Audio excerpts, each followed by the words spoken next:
you say something nice. Дорогие друзья, еще раз большое спасибо за ожидание, извините за ваши технические неполадки. Мы готовы начать воркшоп с нашим замечательным, харизматичным господином Саймоном Грином, который проведет, ну, назовем это так, показательный урок настоящего общества английского. Он также расскажет вам немножко о себе, почему он живет в Москве, почему не живет в Британии. И я надеюсь, что с этого урока вы вынесете достаточно много интересного. Саймон, the floor is yours. Well, it is work. I'm shocked. Right. I have been an expatriate for 28 years, so long time out of my country. I visited occasionally, but only very occasionally. I've actually been to 74 countries and lived in around 19 or 20 countries. So I feel I'm fairly well travelled, and this certainly serves me quite well when I'm teaching my clients, because if you can draw on different cultural experiences, it goes down very well. I think it's fair to say I had a fairly aristocratic upbringing. My family is 350 years old. My mother, bless her, my late mother, spoke exactly like the Queen of England. I'm sure she used to practice in front of the mirror, because I really couldn't hear any difference when she was telling me off, which was fairly frequently. And she had this sort of maxim which came from My Fair Lady, which she made me say really from the age of 5. The rain in Spain stays mainly in the plain. And of course in My Fair Lady, the lady trying this didn't quite pronounce it like I just did. It came across as something like the Rhine in Spain stays mainly in the plain.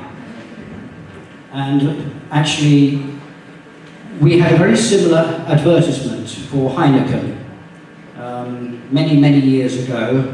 The learned John Harrison over there in the corner will probably recall it, where they're trying to teach a person how to speak very upmarket English, and the person really isn't making very good progress, and he's a sort of Cockney London person, and he spoke thus: "The water in Majorca don't taste like water."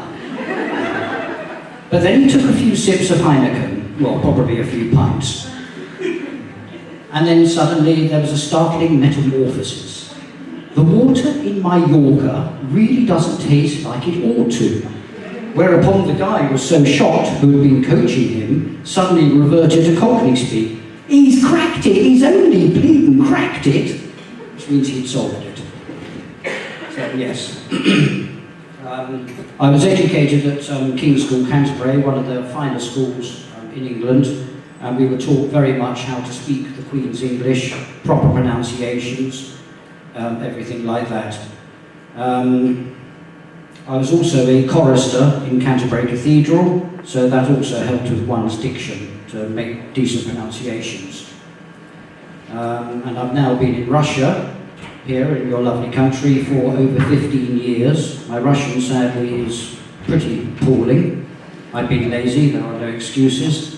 But anyway, I'm very, very happy here, and you've given me a lovely home, is what I call home, when I'm in England, on one of my short visits, usually shopping for cheese. I'm a great cheese and wine fan. Don't say anything, John, because it's probably more the wine than the cheese, but that's another story.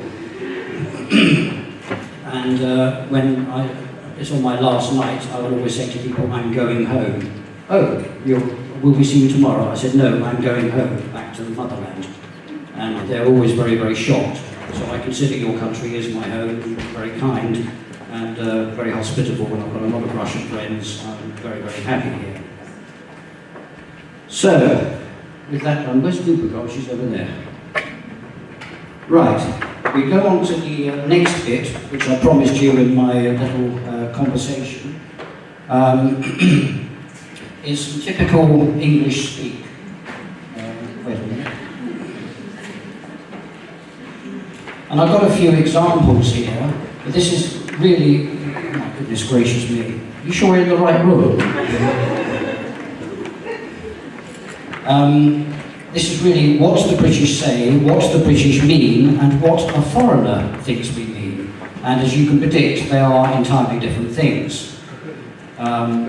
If you are complaining about something to your boss at work, the boss will often say in England, I hear what you say. And what a foreigner thinks is great. He understands my problem, I will sort it out. And he used to have a wonderful way of interrogating people, you know, the murder suspects, and he would ask them some questions, and then he would go to the door. And just as he got to the door, he would suddenly turn round and say, by the way. And that was the real question. Oh yes, here's another one of my favourites. If a British person says to you they're a little bit disappointed, believe me, it means they're incredibly angry. I've been here for 2 months only and decided to invite one of the ladies in our office out for a Sunday lunch on I suppose, a would-be first date. And so we agreed to meet in Pushkinska metro, probably not a wise choice, and we agreed to meet at 2 o'clock. And at about 2:20, no Natasha. So I think I better phone her up. Maybe she'd blow me out, whatever. So I phone her up and she said, oh yeah, don't worry, I'm on my way. I said, well, what does that mean, on my way? She said, well, I'm just leaving home. What? Yes. So anyway, I decided she told me she lived at least an hour away. I said, well, really, I don't want to be waiting in the middle of Pushkinska for another hour. Let's do this another time. So 2 days later, she found me at my office desk. And she said, Simon, she says, are you angry with me? I went, no, just slightly disappointed. Oh, she said, that's okay then. Yes, great example. Oh, here's another classic one, and I have a feeling you guys in your own language, which is one of the beauties of the idioms I'm coming on to, 50% of them you have in your language, which is great.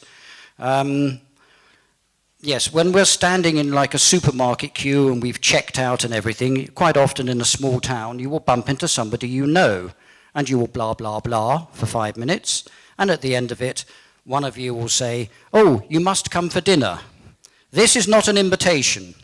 It just means goodbye. And there's been many a foreigner in England who's been waiting for many weeks for an invitation that never came. This, of course, is changed, in truth. If they say you must come from dinner on Friday or Saturday, that is an invitation. Yeah.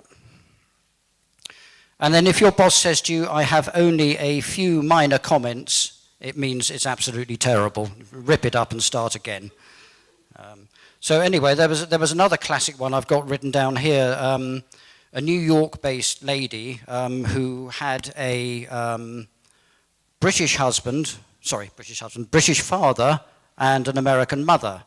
And her sister, 17 years old, going on 25 in her mind, wanted to go from New York to a rock band with her boyfriend, who her father already didn't like, apparently. And so he said in classic English speak, I'd rather you didn't. But so she went. And when she came back at about 1 o'clock in the morning, he was furious with her. And she turned round, and quite rightly actually, said, well, you never said I couldn't go. He didn't. He just said, I would rather you didn't. But a British person would know that means no, never, not in a million years. Right, let's get on to the next bit. Yes, idiom straight from the horse's mouth.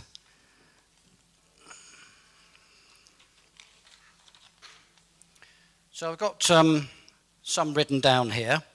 I've tried to sort of itemize them into a little bit into some sections, and these are just some of the ones that are used in certain situations. And these are the ones that are probably more popular and used fairly frequently. There's a lot of Victorian ones as well, which have gone out of fashion, but someone my age will still probably use them from time to time because my parents did. Burning the midnight oil. Does anybody know this one? Good. Comes from Victorian times when they used to have these sort of lamps where people read by, and when the oil ran out, then so did the light. Burning the candle at both ends. Do you know this one? Well, I think you know more than me. The small hours. That's like sort of 1, 2, 3 in the morning. If you were talking with your friends and say, yeah, the party went on well into the small hours, then you know it went on very late. Get your skates on means hurry up. Give somebody a hard time means you're giving them a bit of grief. I'm going to go through some of these, and then when I'm finished, oh, sorry, I should have said this really at the start. I'm going to invite questions about any aspect of English from you guys. So I hope you will have some questions for me, because I don't want to be up here blah, blah, blahing one-way rhetoric to you, because it will get boring after a while. Right, Swedish. Yeah, some quite good business ones here. Let's get down to the nitty-gritty. Oh, I see a person nodding there furiously, so that's good. Means, yeah, get into the detail. This is used a lot. Also, if somebody has their ear to the ground, it means they have a lot of good information. They know exactly what's going on. Get your glad rags on, sort of Cockney expression. It just means get your best dress on, we're going out. It's probably one that not many people would have known. It's a fairly old-fashioned one. But nevertheless, we still use it. And here's a business one, used a lot. You'll see this in business emails in England and America, going forward. It just means from now on, especially when you're sending an internal email, like an HR person would send something, they want something corrected in procedure, they will say, going forward, this is how it will happen. Yes, you can lead a horse to water, but you cannot make it drink. You can show somebody time and time again how to do it, but you can't actually make them do it. Ah, yes.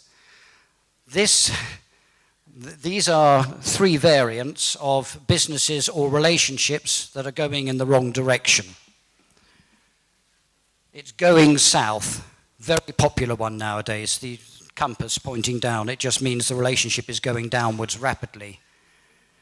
A business goes belly up, quite a common one, and a slightly more personal one, but it's actually, I have to say, it's used a lot, going tits up. Yes, it's used an awful lot, both sides of the pond in America and England. So, yeah. Then if you get a person who is dodgy, this one is used an awful lot now, so if nothing else, learn this one. It doesn't have to be a dodgy person, it could be dodgy food, a dodgy restaurant, a dodgy situation. It just means an untrustworthy situation, doubtful, dubious, all these sort of things. But it's a word that's used an awful lot. And then we have take your eye off the ball. This happens it's a sporting one, but it really means in business you don't pay enough attention to the detail or what's going on day in, day out, and suddenly things go rather bad for you. Right, can we have a next one? Aha, yes, great one, this one. To break the 11th commandment. Anyone know it? It means you get caught. Caught doing something wrong. It's a very popular one. You need to learn this one. It's good. I think most of you will probably have come across the next one. It's not my cup of tea. Yes, I thought you might. I don't think that needs any explanations. Keep your cards close to your chest. It means you don't give anything away. You keep the information you know to yourself. So that's also useful. And another card one, if you win hands down, it means you have an outright victory. And also, come up trumps. When you play cards, often you'll have one of the suits, which is the trump card. It's the most senior card. And if somebody comes up trumps, it means that unexpectedly they came good for you. Somebody you didn't think would necessarily come to your rescue suddenly does. So you would say they came up trumps. It's a good one to know. One of my very favorites, fancy smancy.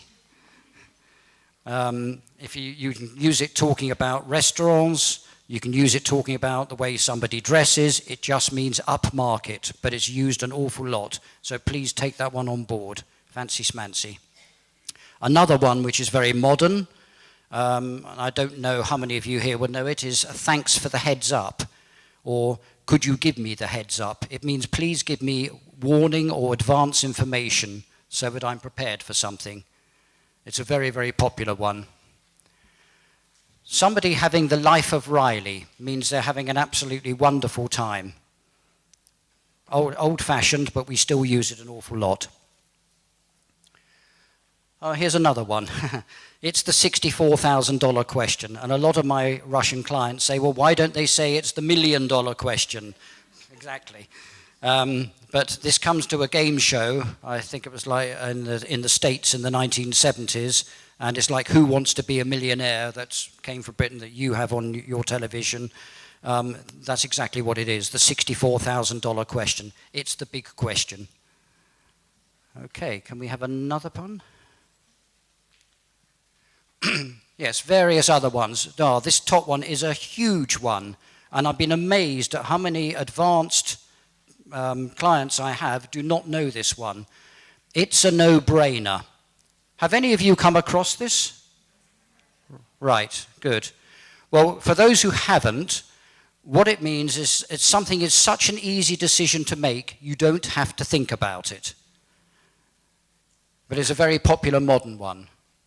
Right, Sundays. It's not going to happen in a month of Sundays, means it's never going to happen. And also another Sunday one, she can cook that for me any day of the week and twice on Sundays. This is a very positive one, it means you really like something a lot. Another popular one, I was surprised how many people hadn't come across, shopping till dropping. Classic example of a pun, by the way. A pun is a word with two meanings because they're playing on the word dropping here. And basically with shopping to dropping has two meanings. That the bags are so heavy, and I've seen this with many of you guys when you've been to London on a shopping trip. The bags are so heavy you can't carry them anymore. And it also means you're so tired from shopping all day, you're fit to drop down dead. So that's what that means. If somebody is described as a couple of sandwiches short of a picnic, it means they're a bit cuckoo. There was another one which isn't up there, which I've just thought of as I said that, is the lights are on, but nobody's at home. Another very popular one.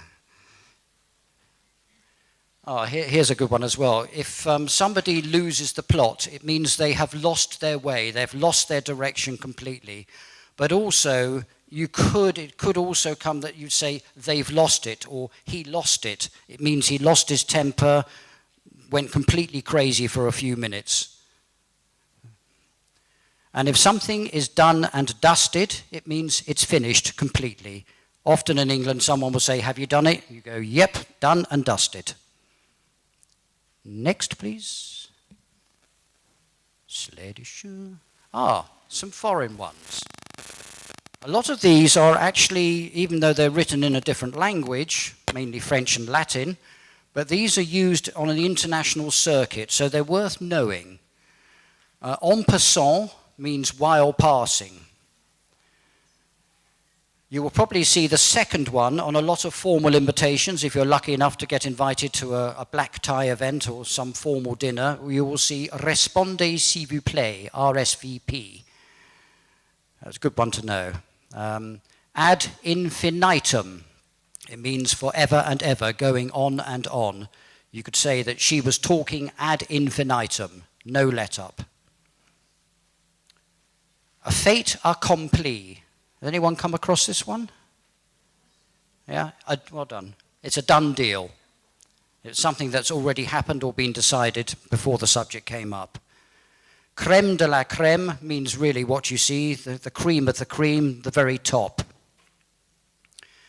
Quid pro quo, a nice Latin one. If you ask someone for a quid pro quo, it's like you do something for me and I will do something for you. Good one.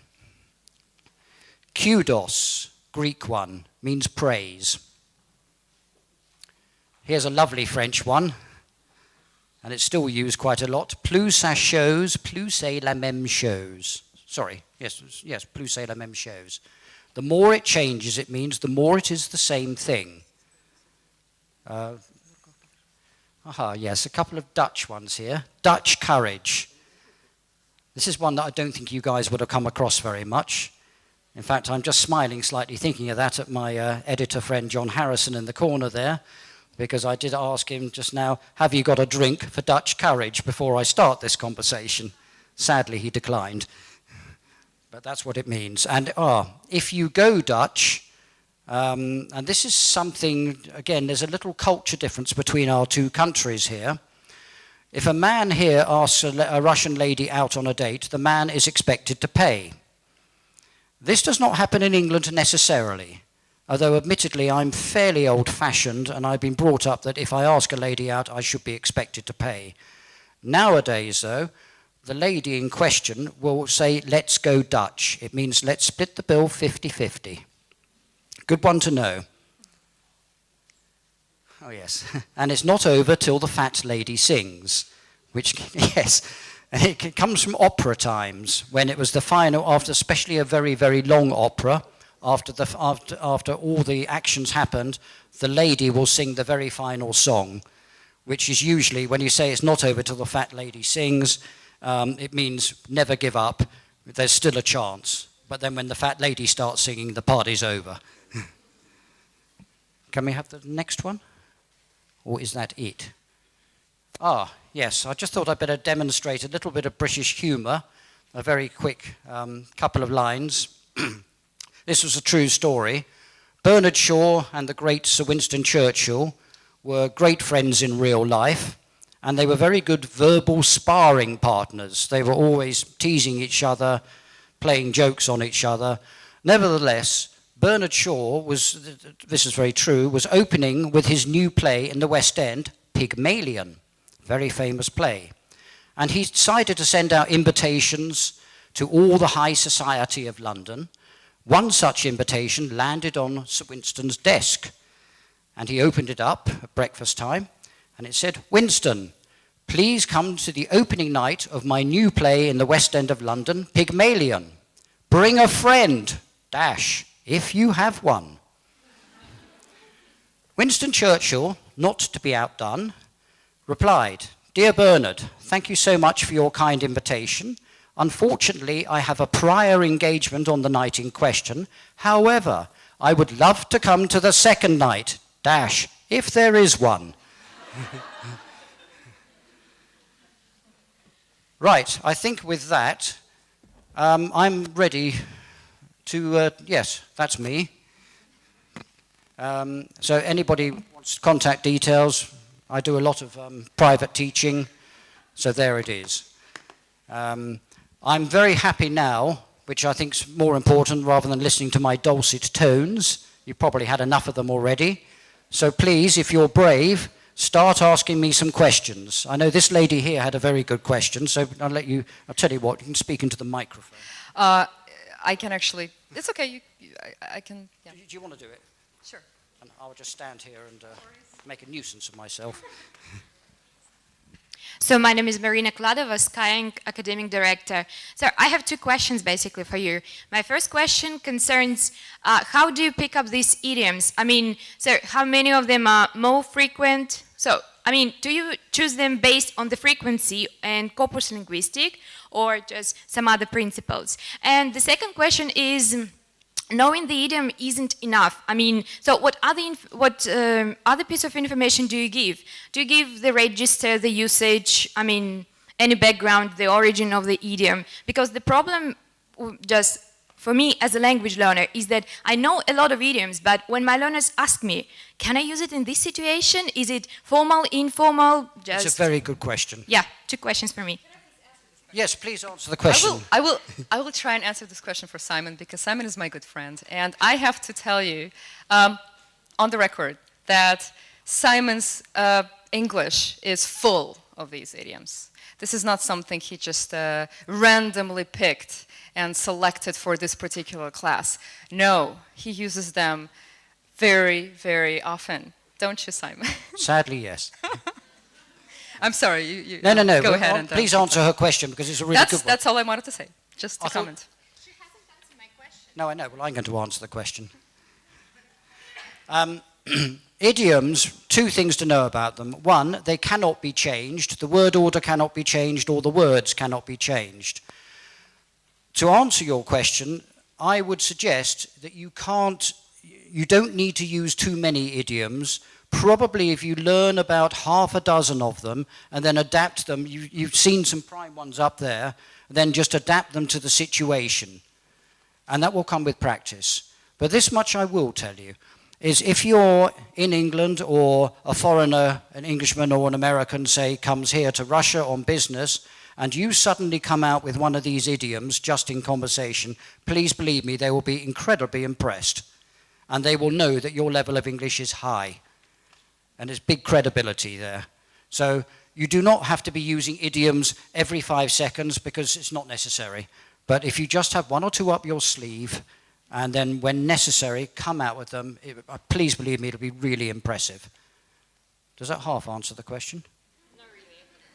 Well, what would you like me to say? The thing is, for example, there are 200,000 of words, of English words, but to speak the language, you need around 2,000 of words, which are most frequent, and then, for example, you need around 4,000 of, I don't know, so generally you need around 4,000 and a half of professional, of general English, of, I don't know, ESPs, I mean, depends. But the same question for me as a teacher, as a language teacher, there is always a question, how shall I pick up these idioms? I mean, like frequency, I don't know, the situation. I mean, just Larissa's answer, Luba's answer is that, so you actually naturally introduce the idioms, for example, while you are communicating with the learners. But for example, for language teachers, because I don't know how many of language teachers are here. Probably quite a lot. Yes. So the question is how to pick up the idioms, because some of them, for example, you told like some of them are very rare, while others are more frequent. Do you take into consideration the frequency of the idioms or not? This is the first question. The frequency, yes. The ones I've illustrated up there are fairly frequently used. There's a whole book, there's an orange-coloured book for the advanced idioms and another book for intermediate idioms you can buy at any good bookshop. But a lot of them, I'm going to be honest with you, are quite old-fashioned and slightly out of date. So I've tried to give you the more modern ones now to use more frequently. Yes, and the second question is, what do you give them as a language teacher? I mean, sir, you teach your students the idioms. So apart from meaning, do you give them any background about the register, about other, I don't know, cases of the usage, or you just illustrate it with 1-2 cases and you, I don't know, you encourage your learners to remember? Yeah, the answer is I would encourage them to learn 1 or 2 only. You do not need to learn many, just 1 or 2, because you then have to start practicing. And I don't have, by the way, any of my lessons I don't do a whole lesson just on idioms. I will often just throw it into conversation. To give you an example, if we went out to a wine bar and you heard a lot of us expats blah, blah, blahing away, you would hear quite a lot of these idioms during the course of the evening, different idioms illustrating different situations from us expats during the course of an evening. But I would recommend you only pick out 1 or 2 of the more interesting ones, like the no-brainer, which is a huge one. The ones I've suggested you need to have in place. Yes. But do you give them, is it formal or informal, or just other types of the collocations with this or not? No, these are really fairly informal. They're not too formalized. It just is like throwing into conversation in a sentence. Do we have any more questions? There's quite a lot of people chatting away. Has someone got a question for me? Good question, by the way. Has someone got a question?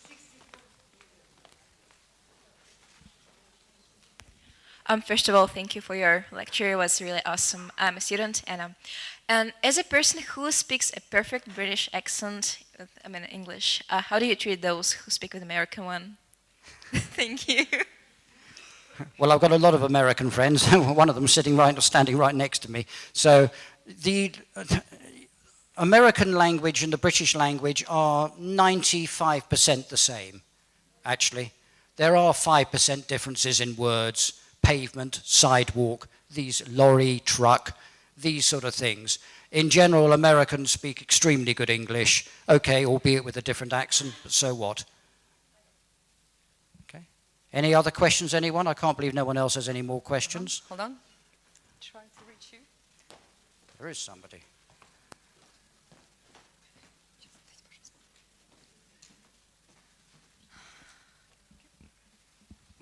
Hi, my name is Ruslana. I'm Hi. a personal tutor. I'd like to ask you about the one idiom, and I'm sure that a lot of us are interested in that. It is the life of Riley, and you said that it is about a person who leads a very happy and such life. Yes. And who is Riley, and why Riley? That was a very good question. I actually looked it up before I came here, and there are two spellings of Riley, because I had a feeling someone might pick up on that. There are two spellings of Riley, R-I-L-E-Y and R-E-I-L-L-Y, which is more the Irish variant. But apparently it came from First World War, when soldiers were sent to France, and apparently some of them were actually having quite a nice time in between the battles. And that's when they announced to their people back home, actually we're having the life of Riley here. So there is in fact probably no such person in truth. But it's caught on ever since then. So if somebody's having a great life with not much effort, maybe they've come into lots of money and they're just traveling around the world, we say they're having the life of Riley. It's used quite a lot. You're welcome. Right. This is keeping you fit, this. Hello, I'm Tatiana. So your session is called What is Oxford English? Right. And then we went to speaking about idioms. I mean, what is Oxford English actually, and what does it consist of? And can a usual English learner learn how to speak Oxford English? Anybody could learn how to speak Oxford English. Quite a lot of it. Actually, that is a good question, because the fact of the matter is there are an awful lot of different areas in England with different accents. People from Scotland, Ireland, Liverpool, Manchester, Birmingham, London, Oxford. They all speak with different accents. So the perfect Oxford English, I would say, is also nicknamed, well not nicknamed, is also called the Queen's English. So if you've listened to our Queen speak, she speaks absolutely perfect English. Lovely accent, clear diction, that I would define as Oxford English. I've tried to emulate it a little bit myself because I was fortunate enough to go to a very good school, which certainly helped. But anybody could learn Oxford English. You just take a bit of care and time over the pronunciation, and then you're there, home and dry.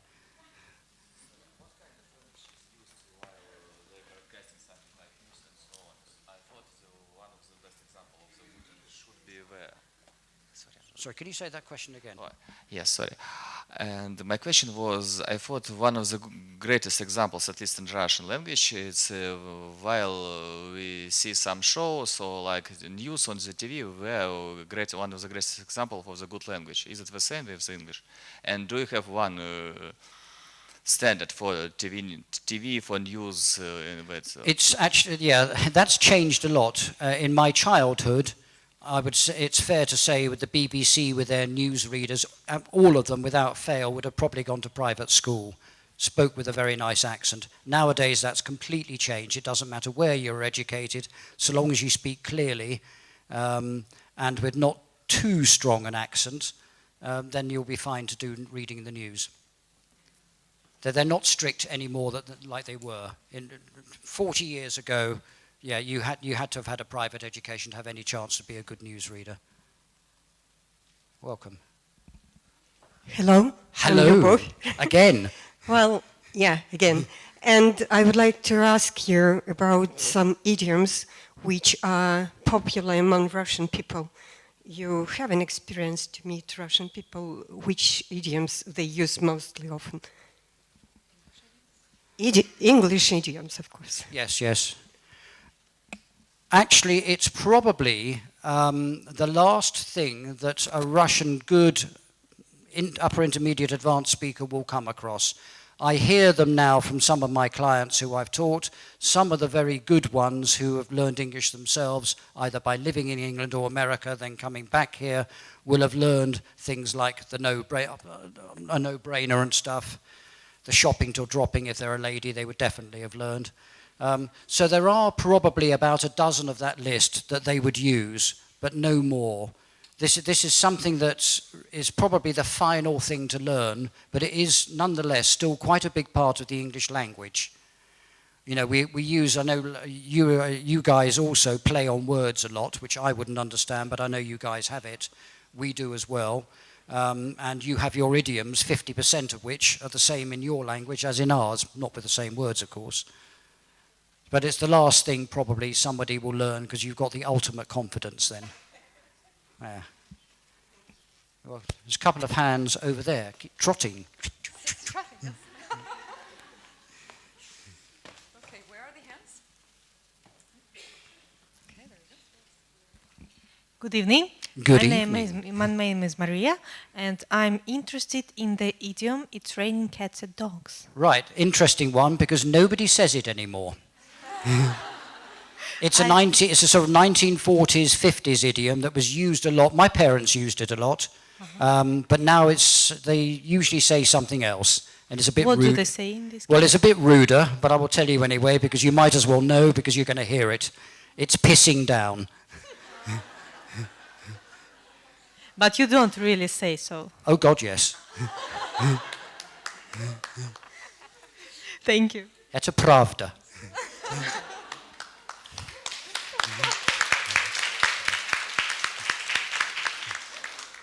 Okay, hello, my name is Alona. Sorry, say again? My name is Alona, hello. Alona, hi. Yes, and I have a question. How would you suggest to stay up to date with English, with contemporary English? Like reading books, like contemporary books, or what should a teacher do to stay up? I always recommend people are watching the news channels, watch films. American, British films, doesn't matter, but watch them. Either watch them with Russian subtitles or even with English subtitles. But that's the way you'll get really good practice. Most of my clients say they love watching either everyday news or dramas. You know, we've got... Sorry? What channel?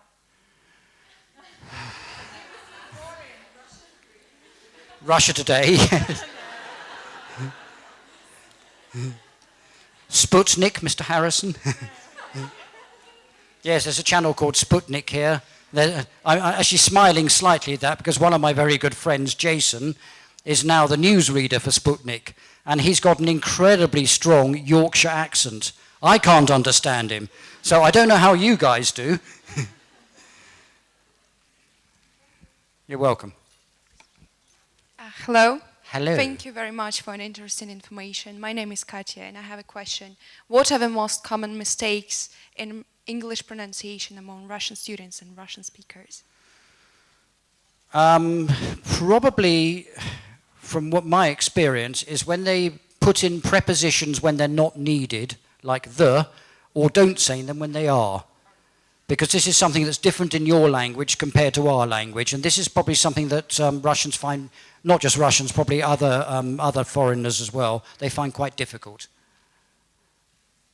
One or two people here have been nodding in agreement, so I guess I picked up on a reasonable point there. But it's definitely a very common mistake. And that just comes with practice, quite honestly. The other problem, I suppose, is the tenses. I mean, I don't really major on grammar, to be very honest with you, because a Russian teacher will teach grammar much, much better than I could. I just speak the language. You've gone through the process of learning the grammar, but the fact is, you have 3 tenses, I believe, in your language. We have 12. So I can imagine the nightmare it must be for you. I can only say sorry.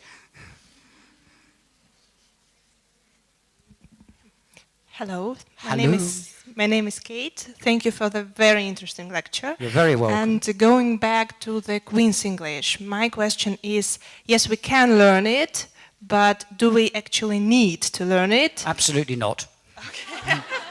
Is it still regarded as something, as a sign of being a noble person in England, or? Yes, I mean, I think if you do speak good English, people will know you've had a very good education and it's mentally noted by the other party for sure. Okay, thank you. Hello, my name is Elena. Hi. And I've got 2 questions for you. The first question is, could you please advise us anything to read about English idioms' origin?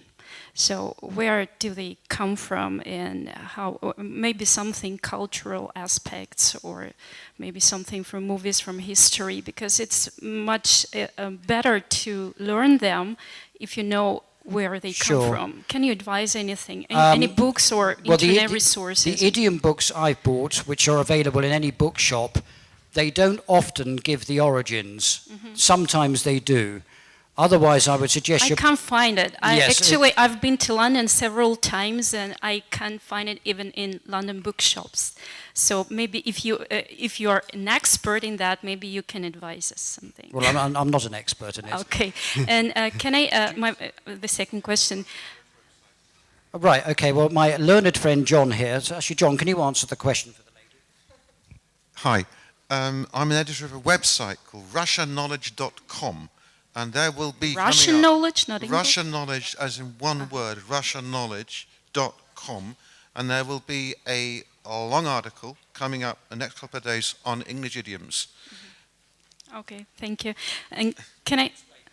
And we will explain as much as we can. Okay, thank you so much. Actually, I've got lots of friends, but maybe if there is a book or resource we can read about in total, so it may be in general, so it may be helpful for us. And the second question, can I ask anything not about idioms only? Sorry, can you ask? Can I ask anything not about idioms? You can ask anything you like, within reason. Thank you so much. Can you advise us any way to learn phrasal verbs, because it's kind of a problem for. I've got one London friend, and he says that we don't need actually to study phrasal verbs, because actually it's some kind of people's language, and a Russian writer Nabokov thought that it's actually not a good manner to use phrasal verbs. But the problem is everyone speaks phrasal verbs. We do speak a lot yes, of them, like put up, put down, put off. Exactly. Do you have any easy or funny way to learn them?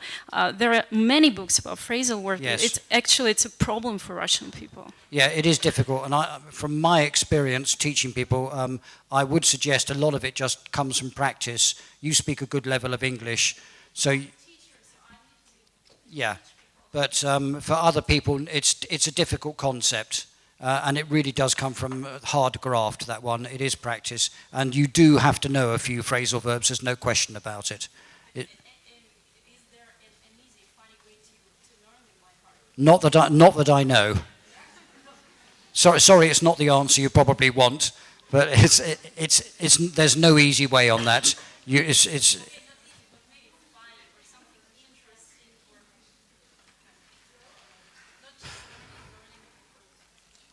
Well, I was going to say I hear what you say, but that's one of those idioms I said.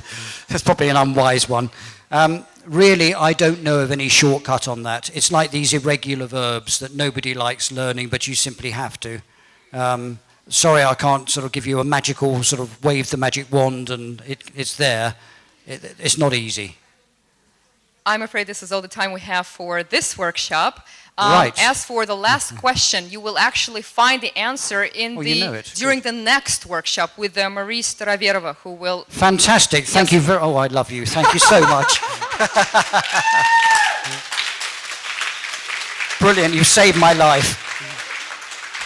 So thank you very much for coming to this workshop. If you have any further questions, you can ask Simon directly. And thank you for being with us tonight. Yeah, thank you very much for your attention.